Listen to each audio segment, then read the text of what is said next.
கிறிஸ்தவர்கள் அதிகமாக இருக்கிறாங்க இந்த 2 தொகுதிகளையும். கணிசமா இருக்கிறாங்க. அவங்களுடைய வாக்கு இல்லாம இவர் ஜெயிக்க முடியாது அப்படின்றது யதார்த்தம். களச்சூழல் அப்படித்தான் இருக்கு. சொன்னது அவரு ரசிகர்களை ஏமாத்தணும், தமிழக மக்களை ஏமாத்தணும், தன்னுடைய மத ஐடென்டிட்டியை மறைக்கணும் அப்படின்னு அவரு செஞ்சதா இல்ல. விஜய் வர்றாரு.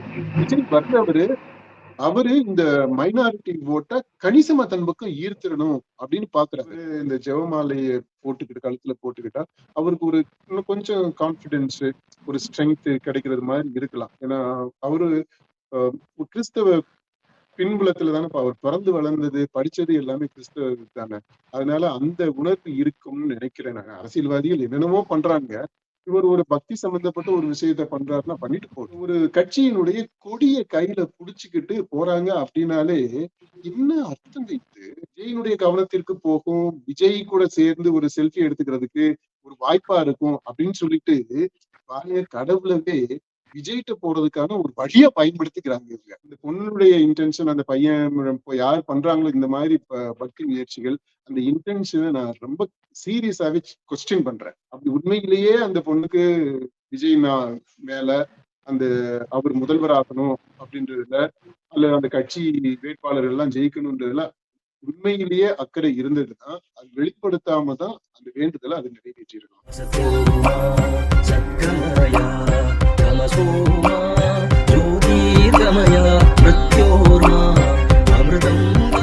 கட்சி தலைவரா கிறிஸ்தவர்கள் யாரும் இல்ல அப்படிங்கறத பத்தி நம்ம பேசணும். இப்ப தாவேகா தலைவர் விஜய் வந்து ஒரு கிறிஸ்தவர் சமூகத்தை சேர்ந்தவர் தான். அவரையுமே வந்து விமர்சனம் செய்யறாங்களா? அவருடைய பெயர் சான்றிதழ் இருக்கக்கூடிய பெயர் வந்து ஜோசப் விஜய் தான். அத சொல்றப்போ இவர் வந்து அவர் பெயரை சொல்றத கூட அவருக்கு விமர்சனம் பண்ணி நிறைய பேர் வந்து பேசிட்டு இருக்கிறாங்க. இந்த மாதிரி விஷயங்கள்லாம் வந்து எப்படி ஏற்றுக்கொள்ள முடியும்? அவர் பெயரை சொல்றாரு, அதுல என்ன தப்பு இருக்குது? அது உடனே கிறிஸ்தவத்தை தாக்கி பேசுற மாதிரி நிறைய விமர்சனங்களா வந்துட்டு இருக்குதுல்ல. இதுல 2 விஷயத்தை நம்ம பார்க்கணும். இவரு விஜய் ஜோசப் விஜய்னு அவர் பேரவே மாத்திக்கிட்டாரு, அல்லது இப்போ வந்து புதுசா ஜோசப் விஜய்னு சொல்றாரு. ஏன்னா அந்த பெரம்பூர்லயும் திருச்சி கிழக்குலயும் கிறிஸ்தவங்க இருக்கிறாங்க, அவங்களுடைய ஓட்டு தேவைப்படுது. அதனால இவர் தன்னை கிறிஸ்தவனா அவங்கள்ட்ட முன்னாடி கொண்டு போய் காட்டுறாரு அப்படின்னு சொல்றாங்க. அதாவது அங்க கிறிஸ்தவர்கள் அதிகமாக இருக்கிறாங்க இந்த 2 தொகுதிகளையும், கணிசமா இருக்கிறாங்க. அவங்களுடைய வாக்கு இல்லாம இவர் ஜெயிக்க முடியாது அப்படின்றது யதார்த்தம். களச்சூழல் அப்படித்தான் இருக்கு. ஆனா அதுக்காக அவர் வந்து ஜோசப் விஜய்னு நாடகம் ஆடுறாரா அப்படின்னா அது இல்லைன்னு தான் நான் நினைக்கிறேன். ஏன்னா இந்த தேர்தல் இதுல வேட்புமனு தாக்கல் செய்யும் போதுதான் அந்த ஜோசப் விஜய் அப்படின்ற பேரை அவரு ஆவணத்துல அரசு ஆவணம் அப்படின்றதுனால இந்த மனு கொடுக்கறதுன்றது, வேட்பு மனுன்றது ஒரு அரசு ஆவணம், முக்கியமான ஆவணம். ஏன்னா அதுல வந்து அவருடைய பேர் என்னவோ ஒரிஜினல் நேம், அதாவது சர்டிபிகேட்ல என்ன பேர் இருக்குதோ, அல்லது அந்த பேரை லீகலா என்ன பேரோ அந்த பேரை தான் இந்த லீகல் டாக்குமெண்ட்ல பயன்படுத்த முடியும். அதனாலதான் சி ஜோசப் விஜய் ஆமா, ஒருவேளை அவருக்கு மனுவை நிராகரிக்கட்டும் அப்படின்றதுக்காக இந்த மாதிரி எல்லாம் பேசினாங்களா என்னன்னு தெரியல. கூடி 2 இடத்துலயுமே அவருடைய மனு அக்செப்ட் பண்ணிட்டாங்க. இப்ப அந்த கான்டெக்ட்ல தான் அவர் வந்து சி ஜோசப் விஜய் அப்படின்ற பேர்ல மனு தாக்கல் செய்யறாரு. அவருடைய சர்டிபிகேட்லயே அந்த பேர் தான் இருக்கும்னு நினைக்கிறேன். நான் கல்லூரியில அவர் படிக்கும்போது அவருடைய பேர் அந்த அட்டண்டன்ஸ்ல வாசிப்போம் இல்லையா, அதுல அந்த அட்டண்டன்ஸ்ல வந்து சி ஜோசப் விஜய் அப்படின்னா அவர் பேர் இருந்ததா எனக்கு ஞாபகம் இருக்கு. அதனால அபிஷியலான லீகலா அவருடைய பேர் வந்து ஜோசப் விஜய். அந்த பேர்ல தான் மனு தாக்கல் செஞ்சிருக்கிறாரு. அதை நீங்க வந்து டவுன்லோட் பண்ணி அந்த எலெக்ஷன் கமிஷனுக்கு அவர் கொடுத்த அந்த மனுவை டவுன்லோட் பண்ணி அந்த இதை வச்சுக்கிட்டு இந்த ஜோசப் விஜய் பாரு, ஜோசப் விஜய் பேர்ல இவ்வளவு சொத்து இருக்கு, அது இருக்கு, இது இருக்குது அப்படின்லாம் சொல்றாங்க ஒரு பக்கம். இன்னொரு பக்கம் இந்த மாதிரி இந்த தேர்தல் களத்துல கிறிஸ்தவங்க இருக்கிறதுனால அவங்க ஓட்டை கவர் பண்றதுக்காக இப்படி சொல்றாரு அப்படின்னு அவங்க சொல்றாங்க. இது ஜோசப் விஜய்னு வேற எப்ப அவர் சொல்லியிருக்கிறாரு அப்படின்னா இதுக்கு முன்னாடி இந்த மெர்சல் படம்னு நினைக்கிறேன். அந்த படம் வந்த டயத்துல எச் ராஜா மாதிரியான ஆட்கள், ஏய் தெரியுமா இது வந்து விஜய் கிடையாது, இது ஜோசப் விஜய் அப்படின்னு ஏதோ அவரு கிறிஸ்தவர் ஐடென்டிட்டியை மறைச்சு இந்த தமிழ்நாட்டில் இருக்கக்கூடிய ரசிகர்களை பூரா ஏமாத்தி அப்படியே இது பண்ணிட்டாரு அப்படின்ற ரேஞ்சில் அவர் பேசினதுனால விஜய் அவருடைய ரசிகர்கள் மேல கான்பிடன்ஸ் இருந்ததுனால அவர் வெளிப்படையாகவே நான் ஜோசப் விஜய் தான், ஜீசஸ் சேவ்ஸ் அப்படின்னு வேற போட்டுப்பாரு அந்த லெட்டர் ஹெட்ல. ஜோசப் விஜய்ன்னு போட்டு ஒரு அறிக்கையை வெளியிட்டாரு. அதாவது பொது வெளியில வெளிப்படையாக ஜோசப் விஜய்னு அப்பதான் அவர் சொன்னாரு. அதுக்கப்புறம் தான் நிறைய பேருக்கு அவர் கிறிஸ்தவர் ஜோசப் விஜய் அப்படின்றது தெரிய வந்துச்சு. மற்றபடி அவரு இந்த பேரை மறைக்கணும், ஜோசப்ன்ற பேரை மறைக்கணும் அப்படின்னு மறைக்கல. விஜய்ன்ற பேரு எளிதாக வருது. ஜோசப் விஜய்னு 2 பேர் இருக்கும்போது விஜய்ன்ற பேரை சொல்லி கூப்பிடுறது அப்படியே பழக்கமாயிடுச்சு. விஜய் விஜய் அப்படின்னு எல்லாம் சொல்லிட்டு வந்தது. அது பொதுவா இருக்கக்கூடியதான பாருங்க. எல்லாருக்குமே நம்ம வீட்லயுமே 2 பேர் இருந்தா ஒரு பேரை சொல்லி கூப்பிடதானே செய்வாங்க. ஆமா ஆமா, பெரிய பேரா இருந்துச்சுனாக்க அது சுருக்கமாவும் சொல்லுவாங்க. அதெல்லாம் நடக்கக்கூடியதுதான். அதனால இந்த விஜய்ன்னு சொன்னது அவரு ரசிகர்களை ஏமாத்தணும், தமிழக மக்களை ஏமாத்தணும், தன்னுடைய மத ஐடென்டிட்டியை மறைக்கணும் அப்படின்னு அவர் செஞ்சதா இல்லை அப்படின்னு நான் நினைக்கிறேன். 2வது, கிறிஸ்தவர்களுடைய வாக்கு அவர் டார்கெட் பண்றாரு. ஆனா அந்த வாக்குக்காக அவரு ஜோசப் விஜய் அப்படின்ற பேரை இப்ப பயன்படுத்த ஆரம்பிச்சிருக்கிறாரு அப்படின்னு நான் நினைக்கல. அடுத்து இவரு ஜோசப் விஜய் அவருடைய வாழ்க்கையை பார்த்தோம் அப்படின்னா அவர் பெருசா கிறிஸ்தவரா வாழல அப்படின்னு தான் நம்ம சொல்லணும். ஒரு நடிகராக சிறந்த நடிகராக இருக்கிறாரு. சில அதாவது மக்கள் நல பணிகள் எல்லாம் கூட அவரும் அவருடைய இயக்கமும் செஞ்சிருக்கலாம். ஆனா அவருடைய அந்த கிறிஸ்தவ பிராக்டிஸ் இருக்கும் இல்லையா, இந்த பூசைக்கு போறது, அப்புறம் அந்த பாவசிங்கத்தனம் பண்றது, இந்த மாதிரி அருட்சாதனங்கள் நல்லா இருக்கு. இந்த அருட்சாதனங்கள் எல்லாம் எவ்வளவு தூரம் அவரு முழு ஈடுபாட்டோட இருக்கிறாரு. ஆனா கொஞ்சம் அவருக்கு பக்தி இருக்கு அப்படின்றது தெரியுது. ஒரு பிராக்டிசிங் கிறிஸ்தவரா அவரு இருந்தது மாதிரி எனக்கு தெரியல. அதனால இது வேல்யூ ஜட்ஜ்மெண்ட் எல்லாம் இல்லை. அது அவருடைய விருப்பம். கோயிலுக்கு போறதும் போகாம இருக்கிறது அவருடைய விருப்பம். கோயில்ல போய் நன்மை வாங்குறது நன்மை வாங்காம இருக்கிறது அவருடைய விருப்பம். பாவசிங்கத்தனம் பண்றதும் பண்ணாம இருக்கிறதும் ஒப்புரவு அருட்சாதனம் கன்ஃபெஷன் அப்படின்றோம் இல்லையா, அந்த இது அதுக்கு அது பண்றதும் பண்ணாம இருக்கிறதும் அவருடைய விருப்பம். அது மாதிரி அவருடைய பிள்ளைகளுக்கு பேப்டிசம் கொடுத்துருப்பாருன்னு நினைக்கிறேன். இப்போ ஃபர்ஸ்ட் கம்யூனியன் கொடுத்தது அது ஏதோ எனக்கு ஞாபகம் இருக்கு, எனக்கு சரியா தெரியல. ஆனா இது எல்லாமே அவர் பிராக்டிஸ் பண்ணினாதான் அவர் கிறிஸ்தவரா இருப்பாரு அப்படின்றது இல்ல. கிறிஸ்தவராக இந்த வெளி சடங்குகள் இல்லாமலே கூட இருக்க முடியும். அவருடைய வாழ்க்கையில அவர் என்ன மாதிரியான மதிப்பீடுகளை பின்பற்றாரு, என்ன மாதிரியான மதிப்பீடுகளை அவர் வாழ்வதாக மற்றவர்களுக்கு காட்டுறாரு அப்படின்றது, அந்த விட்னஸ் வேல்யூ அது ரொம்ப முக்கியம்.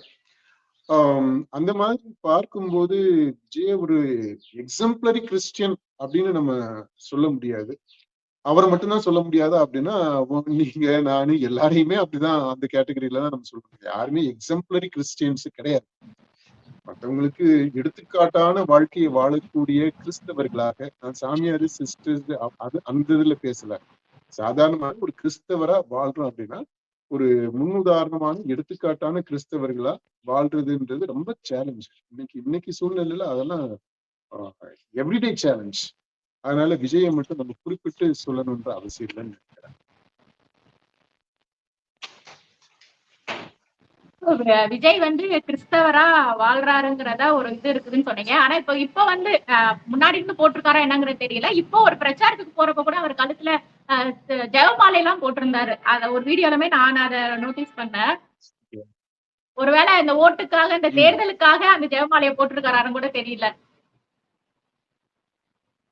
இல்ல, அதாவது இன்னைக்கு இந்த மைனாரிட்டி ஓட்ஸ்ன்றது ரொம்ப முக்கியமான ஓட்டா இருக்கு. அதுல முக்கியமா இந்த இஸ்லாமியர்களுடைய ஓட்டுன்றது ஓரளவுக்கு தெளிவா தெரியும். ஏன்னா அவங்க வந்து பொலிட்டிக்கலா ஸ்டாண்ட் எடுக்கக்கூடியவங்க, வெளிப்படையாகவே ஸ்டாண்ட் எடுக்கக்கூடியவங்க. ஹைலி பொலிட்டிசைஸ்ட் கம்யூனிட்டி அது ரிலிஜியஸ் மைனாரிட்டி ரிலிஜியஸ் கம்யூனிட்டி. அது கிறிஸ்தவங்களை பொறுத்த மட்டும் அந்த மாதிரி இல்ல. நான் சொன்னேன் பாத்தீங்களா, எல்லாமே ஒரு ஃபிளெக்ஸ்ல இருக்கு. எது எப்படி போகும்னு நமக்கு தெரியல. ஒரு குழம்பிய ஒரு குட்டை மாதிரியான ஒரு தெளிவில்லாத இருக்குது. இதுல யார் சொன்னா கேட்பாங்க, ஓட்டு போடுவாங்க அப்படின்றதும் தெரியல. இப்ப இதுவரைக்கும் பாஜகவிற்கு அதாவது தீவிர இந்து கிறிஸ்தவ எதிர்ப்பு நிலைப்பாடுடைய அரசியல் கட்சிகளுக்கு எதிரான அணி எதுவோ அங்க ஓட்டு போகும் அப்படின்றதுல அது திமுக அணியாக இருந்துச்சு கடந்த தேர்தல்ல. இப்போ அது இல்ல, அந்த சர்டனிட்டி, அந்த ஷியோரிட்டி இல்ல. இப்ப அதனால அவங்க தடுமாறுறாங்க. நம்ம ஏற்கனவே சொன்ன இந்த விசிகாவுல இந்த கிறிஸ்தவர்கள் கொஞ்சம் பேர் இருந்தாங்க. தலித் பின்புலம் அந்த அந்த இதை அடிப்படையாக வச்சு இருந்தது. அங்கேயும் குறைவு இருக்கு. தமிழ் உணர்வு அடிப்படையாக வச்சு சீமான் பின்னாடி நாம் தமிழ் கூட இருந்தாங்க. அங்கேயும் குறைவு இருக்கிறதா தோற்றங்கள் இருக்கு. அல்லது அவங்க அப்படி நம்புறாங்க. இப்ப இதுலதான் விஜய் வர்றாரு. விஜய் வர்றவரு அவரு இந்த மைனாரிட்டி ஓட்டை கணிசமா தன் பக்கம் ஈர்த்திடணும் அப்படின்னு பாக்குறாரு. அப்படி பார்க்கும்போது அவருடைய பேர் அவருக்கு கை கொடுக்குது, ஜோசப் விஜய்னு. இப்ப மத்தவங்களுக்குமே என்னன்னா, சரி இது வரைக்கும் கிறிஸ்தவங்கள் நம்ம சொன்னோம் பாத்தீங்களா, கிறிஸ்தவர்கள்ல தலைவர்கள் பொது வெளியில தலைவர்களே இல்ல. பேர் சொல்றது மாதிரி எந்த அரசியல்வாதியுமே இல்ல. பேர் சொல்றது மாதிரி நல்ல பேர் எடுத்த அரசியல்வாதிகள் 1-2 பேர் இருக்காங்க. அங்குமே கெட்ட பேர் தான் சம்பாரிச்சு வச்சிருக்கிறாங்க. நல்ல பேர் எடுக்கக்கூடிய தலைவர்கள் அப்படி யாரும் இல்ல. அந்த சூழ்நிலையில தான் சரி இப்போ இந்த விஜய் வர்றாரு, கிறிஸ்தவர் அவரு. அவங்க குடும்பம் இதெல்லாம் பார்க்கும்போது அப்படி இருக்கு. நல்ல நல்ல பின்னணி இருக்கு, வரட்டுமே அப்படின்னு சொல்லக்கூடியவங்க அப்படி ஒரு சிந்தனை ஒரு சாரார்ட்ட இருக்கு. ஆனா அது பரவலா இருக்கா அப்படின்னா இல்ல. ஏன்னா இவருடைய வாழ்க்கையிலேயே வெளியிலேயே அது பொது வெளியிலேயே முரண்பாடான கிறிஸ்தவத்திற்கு எதிரானன்னு கருதப்படக்கூடிய சில விஷயங்களை அவர் பண்ணிட்டாரு. இப்ப மனைவி கூட அந்த விவாகரத்து பிரச்சனை ஓடிக்கிட்டு இருக்கு. அதெல்லாமே கொஞ்சம் இந்த ட்ரெடிஷ்னல் கன்சர்வேட்டிவ் கிறிஸ்தவர்கள் அவங்க இதெல்லாம் கொஞ்சம் பாக்குறதுக்கு சிரமப்படுவாங்க, மனசு கஷ்டமா இருக்கும். அப்புறம் இந்த பிரச்சனை இருக்கும் போதே அந்த மன உறவுக்கு வெளியில உறவு வச்சிருக்கிறாரு அப்படின்ற அந்த பேச்சு வர்றது, அது எல்லாத்தையுமே ஜீரணிக்கிறது அந்த கொஞ்சம் கஷ்டமாக இருக்கும் அந்த ட்ரெடிஷ்னலான கிறிஸ்தவர்களுக்கு. இப்ப அந்த மாதிரி இவருமே இவருக்கு எவ்வளவு ஓட்டு இந்த கிறிஸ்தவர்களுடைய ஓட்டு வரும் அப்படின்றதும் நிச்சயமா இவருக்கும் தெரியல. ஆனா கணிசமா ஓட்டு வரணும் அப்படின்றது பாக்குறாங்க. அப்ப பேரு அவருக்கு ஆதரவா இருக்கு. அவருடைய பின்புலம் எல்லாமே அவர் படிச்சது கொண்டது அந்த பழக்க வழக்கங்கள் இதெல்லாம் பார்க்கும்போது கொஞ்சம் ஆதரவா இருக்கு, கொஞ்சம் நெகட்டிவாகவும் இருக்கு. அப்படிப்பட்ட இதுல களத்துல பாத்தீங்கன்னா இந்த கிறிஸ்தவர்களுடைய மனநிலை கலங்கி போயிருக்குது. பரவலா ஓட்டு சிதறது மாதிரி இருக்கு.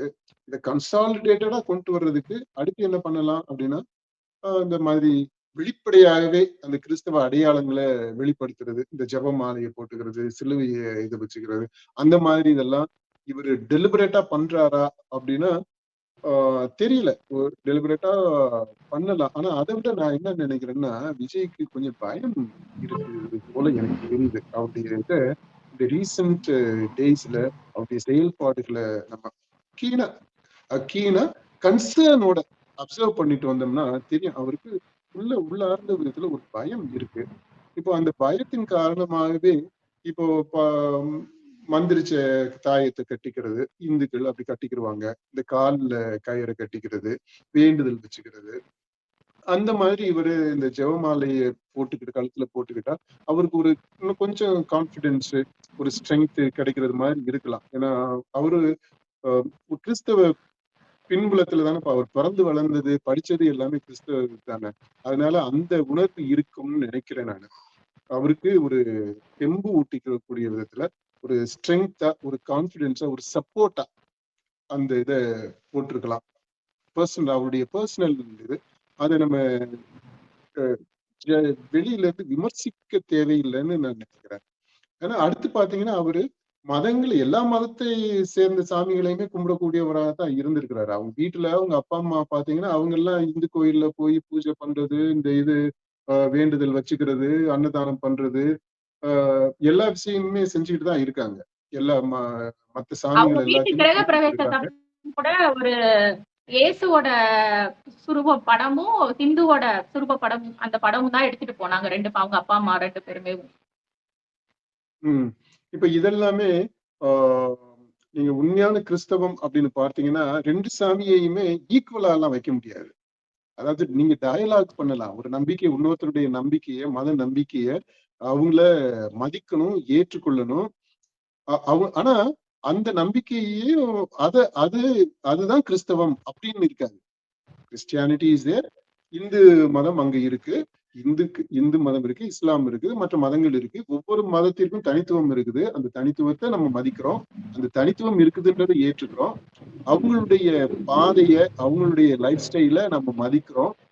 ஆனா இது ரெண்டும் ஒண்ணு அப்படின்னு சொல்றது இல்ல. அது கிறிஸ்தவம் அப்படி சொல்ல மாட்டாங்க. உங்க வழியே நீங்க போங்க, அதை நாங்க மதிக்கிறோம். எங்க வழியில நாங்க போறோம், எங்களை மதிச்சு எங்களை போக விட்டுருங்க அப்படின்றதுதான். நம்ம 2 பேரும் சண்டை போட்டுக்க தேவையில்லை. சமாதானமா வாழலாம், சேர்ந்து வாழலாம் அப்படின்றதுதான். ஆனா அந்த இதை விட்டுட்டு நம்ம இப்ப எல்லாமே அது ஒரு இது மாதிரி ஆகி போயிடுச்சு. இந்த 3 சாமிகளையும் ஒண்ணா வச்சுட்டு அது ஏதோ இவங்க நாங்க செக்யூலர் அப்படின்னு காட்டுறாங்களா? இல்ல, அது செக்யூலரிசம்ன்றதெல்லாம் அது கிடையாது. மத சார்பின்மை அப்படின்றது அது இல்ல. அது ஒரு வேற விவாதம். அதுக்கு இப்ப இந்த விஜயை பொறுத்த மட்டும் அவரு அந்த ஜெபமாலை கழுத்துல போட்டிருக்கிறாரு அப்படின்றது அவருடைய தனிப்பட்ட நம்பிக்கைக்குரிய விஷயமாக இருக்கும்னு நான் நினைக்கிறேன். அது அரசியல் காரணங்களுக்காக போட்டிருந்தாலும் அது ஒண்ணு தப்பாவெல்லாம் சொல்ல முடியாதுன்னு நான் நினைக்கிறேன். ஏன்னா அரசியல்வாதிகள் என்னென்னமோ பண்றாங்க. இவர் ஒரு பக்தி சம்பந்தப்பட்ட ஒரு விஷயத்த பண்றாருன்னா பண்ணிட்டு போகுது. இப்ப அப்படி வெளிப்படையா அவரு கிறிஸ்தவன்றதை மிகைப்படுத்தி பண்றாருன்னா அதுல டேஞ்சர் இருக்குதுன்றது அவருக்கு தெரியாதா? இந்துக்கள் என்னடா இவன் ஓவரா கிறிஸ்டின் போறான் அப்படின்னு கேட்க மாட்டாங்களா? அவங்க மனசுக்குள்ள ஒரு சந்தேகம் இருக்கிறாரா? அதெல்லாம் அவருக்கு தெரிஞ்சு செய்யறாரு அப்படின்னா அப்ப அதுல அரசியலையும் தாண்டி வேற ஒண்ணு அவருக்கு தனிப்பட்ட அளவுல ஒரு தேவை இருக்கு. அதை இது நிறைவேற்றக்கூடியதாக இருக்கு அப்படின்னு நம்ம புரிஞ்சுக்கலாம்னு நினைக்கிறேன். இப்ப பக்தியை பத்தி பேசணும். இன்னொரு விஷயம், நீங்க ஒரு வீடியோ கூட பாத்திருப்பீங்க. வேளாங்கண்ணில புது கோயில்ல இருந்து பழைய கோயிலுக்கு போற நடுவுல மணல் போட்டு வச்சிருப்பாங்க. அதுல பக்தர்கள் வேண்டிக்கிட்டு முனைக்கால் போட்டு வாதாட்ட வேண்டிட்டு போவாங்க. இப்போ ரீசெண்டா பாத்தீங்கன்னா ஒரு பொண்ணு தாவேக்கா ஒரு பொண்ணு தாவேக்கா கொடிய புடிச்சுக்கிட்டே முனைக்கால் போட்டுக்கிட்டு வேண்டிக்கிட்டே போறாங்க. அதே மாதிரி சில பசங்களும் பண்றாங்க. அது இப்போ ஒரு ட்ரெண்டிங்காவே அந்த பொண்ணு பண்ணதுக்கு அப்புறம் அது ஒரு ட்ரெண்டிங்காவே மாறிடுச்சு. விஜய்க்காக வேண்டிக்கிட்டு பிரார்த்தனை பண்ணிட்டு முனிங்கால் போட்டுக்கிட்டு போறது அப்படிங்கிறது. இந்த பக்திய அரசியல் ஆக்கிட்டு இருக்கிறாங்களா? வேண்டுதல் வச்சு அதுக்கு ஒரு அந்த வேண்டுதல் நிறைவேற்றுறதுக்கு ஒரு காரியம் உருண்டு போறது, கோயிலை சுத்தி அங்க பிரதட்சணம் பண்றது, அன்னதானம் பண்றது, அப்புறம் இந்த மாதிரி தன்னை வருத்தி இவரு சாட்டையால் அடிச்சுக்கிட்டாரு தெரியுமா? அது அப்புறம் அலகு குத்துறது, தீ மிதிக்கிறது, பூக்குழி இறங்குறது. தீ மிதிக்கிறது சொல்ல மாட்டோம், பூக்குழி இறங்குறது. இந்த மாதிரி பிராக்டிசஸ் இருக்குது பாத்தீங்களா? மத சார்புள்ள பக்தி முயற்சிகள். அதுல ஒண்ணுதான் இந்த மாதிரி முட்டி போட்டுக்கிட்டே முட்டி தேய தேய ரத்தம் அப்படியே ரத்தம் கசியும், ரத்தம் வரும், அதோடு சேர்ந்து அப்படி போவாங்க. இந்த பக்தி முயற்சிகள் தன்னை வருத்தி எடுக்கக்கூடிய பக்தி முயற்சிகள். இந்த முருகன் சீசன்ல நீங்க பார்த்திருப்பீங்க. அந்த அழகு குத்தி அந்த காவடி தூக்கிட்டு காவடியில தொங்கிக்கிட்டு போறது, அதெல்லாம் பாத்தீங்கன்னா அவ்வளவு வேதனை தரக்கூடியதா நமக்கு தெரியும்.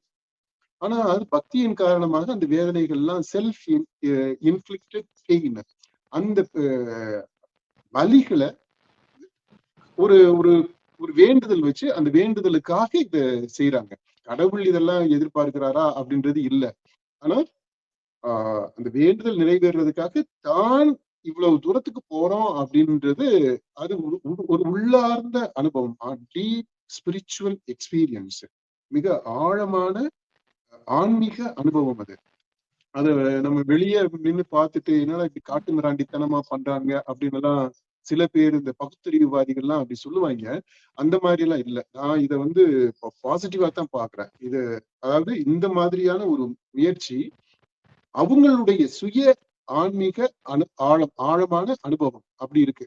இப்ப இந்த இதுல என்ன அப்படின்னா, என்ன காரணத்துக்காக இந்த வேண்டுதலை வைக்கிறோமோ அது பெரும்பாலும் எந்த மாதிரி இருக்கணும் அப்படின்னா ஒரு பொதுவான இதா இருக்கும். அல்லது பல காலமா குடும்பத்துல ஒரு நல்ல அமைதி வரணும் அப்படின்றதுக்காக, அல்லது இந்த தொழில் ரீதியாக அந்த மாதிரி பல வேண்டுதல் இருக்கலாம். ஆனா எதுக்காக இவ்வளவு தூரம் வலிகளையும் வேதனைகளையும் தன் மீது சுமத்தி பண்றாங்க அப்படின்னா அது என்ன அப்படின்றது அவங்களுக்கும் அந்த இறைவனுக்கும் மட்டும்தான் தெரியும். வேற யாருக்குமே சொல்ல மாட்டாங்க, தெரியப்படுத்த மாட்டாங்க. அது கூடவே என்னன்னா இன்னொன்னு, அப்படி சொன்னா அந்த வேண்டுதலவே கொச்சைப்படுத்துறது மாதிரி ஆகி போயிடும். இவங்க பண்ணக்கூடிய அந்த பக்தி முயற்சி இருக்குது பாத்தீங்களா, அதவே ஒரு கேவலப்படுத்துறது மாதிரி ஆகி போயிடும். கொச்சைப்படுத்தி அதுவே பிலிட்டில் பண்றது, டிமீன் பண்றது, அத ஒரு இழிவுபடுத்துறது மாதிரி ஆகி போயிடும். அது பக்திக்கு எதிரான ஒரு இதா போயிடும். அதனால எனக்கு தெரிஞ்சு இந்த மாதிரி வேண்டுதல் பண்றவங்க யாரும் இந்த காரணத்துக்காக வேண்டுதல் பண்றோம், இந்த இந்த பக்தி முயற்சியை நிறைவேற்றோம் அப்படின்னு சொல்லிட்டு சொல்ல மாட்டாங்க. வெளியில சொல்றது கிடையாது. அது ரகசியமாக இருக்கும். இந்த ரகசியம் அவங்களுக்கும் அவங்க வணங்கக்கூடிய அந்த இறைவனுக்கும் கடவுளுக்கும் இடையில இருக்கக்கூடிய ரகசியமாக இருக்கும். ஆனா என்ன ஆயிடுச்சு இப்ப இந்த இதுல பாருங்க, ஒரு கட்சியினுடைய கொடிய கையில புடிச்சுக்கிட்டு போறாங்க அப்படின்னாலே என்ன அர்த்தம் இது? அது பக்தி முயற்சியை கொச்சைப்படுத்துறோம், கேவலப்படுத்துறோம், இழிவுபடுத்துறோம். இன்னொரு பக்கம் அந்த கட்சியையுமே இழிவுபடுத்துறது மாதிரி, அதுக்கு அது அவமரியாதை செய்யறது மாதிரி, இந்த மாதிரி பிராக்டிசஸ அதை தவிர்க்கணும்னு நினைக்கிறேன். கண்டிக்கப்பட வேண்டியது பொது வெளியில. இதெல்லாம் எவ்வளவு தூரம் இந்த ஸ்லாகிச்சு கொண்டாடி தீர்க்கிறாங்க பாத்தீங்களா, வாரா கட்சிக்காக இப்படி ஒரு தியாகத்தை ஒரு பண்றாங்க அப்படின்ட்டு. இல்ல இல்ல இல்ல, அந்த பொண்ணு ஐ திங்க் இந்த மாதிரி போறது ஒரு புகழ் வெளிச்சத்துக்காக, ஒரு பப்ளிசிட்டிக்காக, ஒரு ரீல்ஸ்ல போட்டா கொஞ்சம் லைக்ஸ் அதிகமாக வரும், அந்த வீடியோ வைரல் ஆகும், இந்த மாதிரி போறது. அந்த கட்சி தலைவர் இப்ப விஜய் அப்படின்னா விஜயினுடைய கவனத்திற்கு போகும், விஜய் கூட சேர்ந்து ஒரு செல்ஃபி எடுத்துக்கிறதுக்கு ஒரு வாய்ப்பா இருக்கும் அப்படின்னு சொல்லிட்டு பாருங்க, கடவுளவே விஜய்கிட்ட போறதுக்கான ஒரு வழியா பயன்படுத்திக்கிறாங்க இவங்க. இது இதை அந்த பொண்ணுடைய இன்டென்ஷன், அந்த பையன் யார் பண்றாங்களோ இந்த மாதிரி பக்தி முயற்சிகள், அந்த இன்டென்ஷனை நான் ரொம்ப சீரியஸாவே கொஸ்டின் பண்றேன். இந்த மாதிரியான முயற்சிகள் தவிர்க்கப்பட வேண்டியது. அதாவது இப்படி வெளிப்படையாக அரசியல் படுத்தப்பட்டு வெளிப்படையாக இந்த மாதிரி செய்யக்கூடிய விஷயங்கள் இருக்குது பாத்தீங்களா, அரசியலாக செய்யறது, இது கண்டிப்பாக ஏற்றுக்கொள்ளக்கூடியது இல்லை. இது வன்மையா கண்டிக்கிறது இல்லை, புரிஞ்சுக்கிறோம். அவங்களுக்கு கைட் பண்ணணும்னு நினைக்கிறேன். இந்த மாதிரியான இதை என்கரேஜ் பண்ணக்கூடாது. அது அது தவறான மெசேஜை கொண்டு போய் சேர்க்கக்கூடியதாக இருக்கு. நாளைக்கு இதே இந்த தாவி நான் மலை உச்சியில நின்றுகிட்டு உடம்பு கிழிச்சுக்கிட்டு குதிப்பேன், தற்கொலை பண்ணிக்கிறேன் அப்படின்னு அந்த மாதிரி எல்லாம் போக முடியுமா? ஏன்னா இது வந்து பெயினை இன்ஃபிளிக்ட் பண்றது, தன் மீது வலியை வேதனையை சுமத்துறது எதுக்கு அப்படின்னா அவங்க வெளிப்படையாவே சொல்றாங்க, அது இந்த கட்சிக்காக நான் பண்றேன் அப்படின்ட்டு பண்றாங்க. இப்ப அதே மாதிரி இதனுடைய நீட்சி எங்க போகும்னா எங்க வேணாலும் போகும். தற்கொலையா போய் முடிக்கலாம், கொள்ளையா எது வேணாலும் போய் நிக்கலாம். அதனால இந்த மாதிரியான இதுல நம்ம ஆதரிக்க கூடாது. அப்படி உண்மையிலேயே அந்த பொண்ணுக்கு விஜய் மேல அந்த அவர் முதல்வர் ஆகணும் அப்படின்றதுல, அல்ல அந்த கட்சி வேட்பாளர்கள் எல்லாம் ஜெயிக்கணும்ன்றதுல உண்மையிலேயே அக்கறை இருந்ததுன்னா அது வெளிப்படுத்தாம தான் அந்த வேண்டுதலை அது நிறைவேற்றிருக்கணும்.